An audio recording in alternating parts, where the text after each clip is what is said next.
এখন আলোচনা করব এমন কিছু ফ্রেজ নিয়ে যে ফ্রেজগুলোর পর ভার্ব আসলে ভার্বের সাথে আইনজি যুক্ত হয়। লাস্ট ক্লাসে আমরা পড়েছিলাম যে এমন কিছু ফ্রেজ যেগুলোর পর ভার্বের সিম্পল ফর্ম বসে, আর আজকের ক্লাসটা হচ্ছে ভার্বের সাথে আইনজি যুক্ত হবে।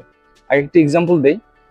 Would you mind taking a cup of tea with me? আপনি যদি কিছু মনে না করেন আমার সাথে এক কাপ চা খাবেন? তার মানে উড ইউ মাইন্ড, এই ফ্রেজটা হচ্ছে উড ইউ মাইন্ড, এটার পর আর টেকিং একটা ভার্ব আসছে, ভার্বের সাথে আমি কি করে দিলাম? আইনজি করে দিলাম। ঠিক সেরকম কিছু শব্দ আছে এবং কিছু ফ্রেজ আছে, আমরা কয়েকটা জানি।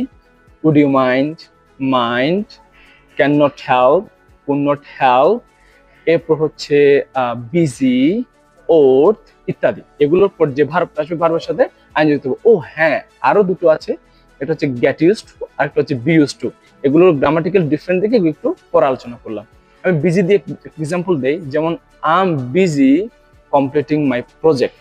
হ্যাঁ, I am busy completing my project. এই যে বিজি হচ্ছে অ্যাডজেক্টিভ, এই অ্যাডজেক্টিভের পর যে কমপ্লিট যে ভার্ব আসছে ভার্বের সাথে আইএনজি যুক্ত করে আমি কমপ্লিটিং করে দিলাম।